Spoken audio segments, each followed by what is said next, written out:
saying the possible improvement of airport infrastructure must reflect on the airline's margin as well.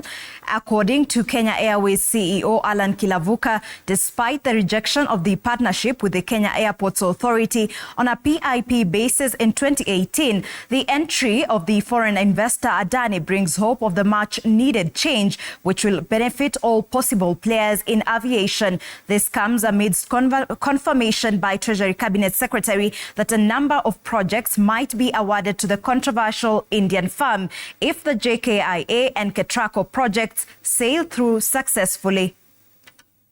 According to the national carrier CEO Allan Kilavuka, the airline, just like any other national carrier, should be able to partake in trade within the airport to move its revenues up from the red zone. And anything that will help to improve the airport is something that we will support.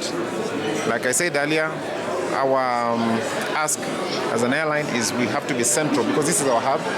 This is where our center of activities. So we have to be prioritized. We have to have the best service possible so that we can deploy our capacity to the rest of the world.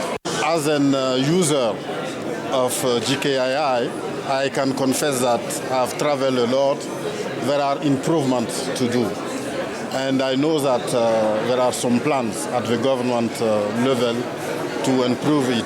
The Indian Adani Group is set to invest more than 56 billion shillings for the JKIA passenger capacity to 20 million annually, while building a second runway that will increase the traffic by 2035.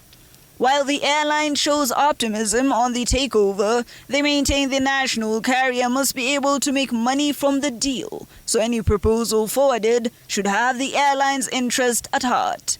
Kenya Airways, because it's the biggest operator in the airport, they have a special place at the airport, and therefore whatever proposals are done, Kenya Airways has a central role to play. The sentiment coming just a day after Treasury Cabinet Secretary John Mbadi stated that the government cannot afford refurbishment of strategic national infrastructure and such private players will be sought, even if it means forfeiting some rights and stakes. In fact, I was asking, like the case we have with JKIA, what is the worst that can happen?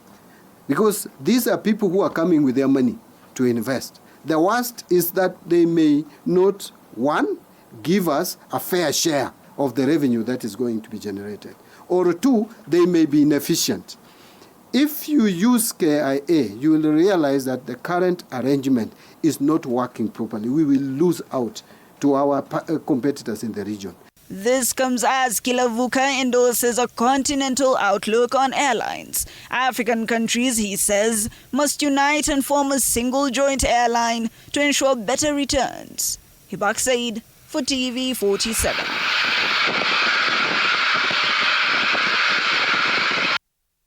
Thank you, Hibak. And for the